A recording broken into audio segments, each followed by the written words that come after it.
Hi, I'm Mike. I'm Scott. And I'm Mark. We are your screen machine product support team, and here's another quick tip. In this tip, we will be going over the hydraulic cooler on a 622 T8 screening plant. So on the back of the engine compartment here is where we have our SMI hydraulic cooler and our engine radiators on the opposite side. You want to keep both of them very clean. You want to make sure that there's not any restrictions in there so that they can cool the hydraulic oil and also cool the engine adequately as well. So to get to it, it's really easy. You can take these 4 bolts off. They're welded nuts. You can pop that panel off so that you can get to clean it really quick.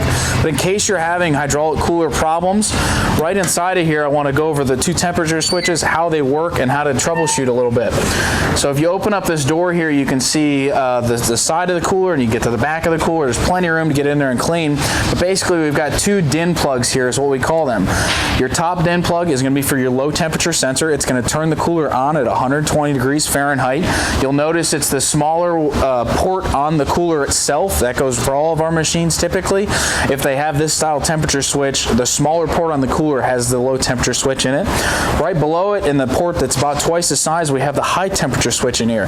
So the low temperature is what's going to turn the cooler on at 120 degrees. So if your cooler is not turning on at all, there's a fuse in the electrical box, so there's also this low temperature switch we need to take a look at.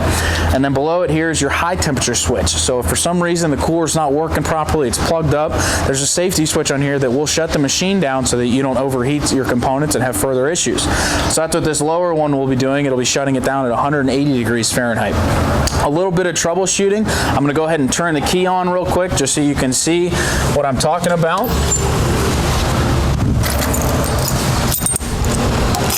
If you wanted to do a real quick check to see if your low temperature switch was working, with the key on, there'll be a little LED light on there. With the key on, that low temperature switch light should be on this, just as we're seeing right now. Your high temperature one is going to be the opposite. It's going to be off. If for some reason this one was on when it was plugged into that high temperature switch, that means it's tripped that switch and either it's at that 180 degrees or for some reason it thinks it's at that 180 degrees. If I were to go ahead and pull this DIN plug off right now, it would actually be lit up just like this one. So remember, a little bit of troubleshooting, that quick first step. Let's see if the light's on your low temp, and then if for some reason your machine is shutting down, let's see if your light's on your high temp when it's plugged in and when it's supposed to be under that temperature range. But very, very, very important to keep this cooler clean just as well as the engine radiator so that you're able to efficiently cool the components in your system. You don't have any problems with that, but if for some reason you are having further problems and you need us to walk you through some troubleshooting, just give us a call.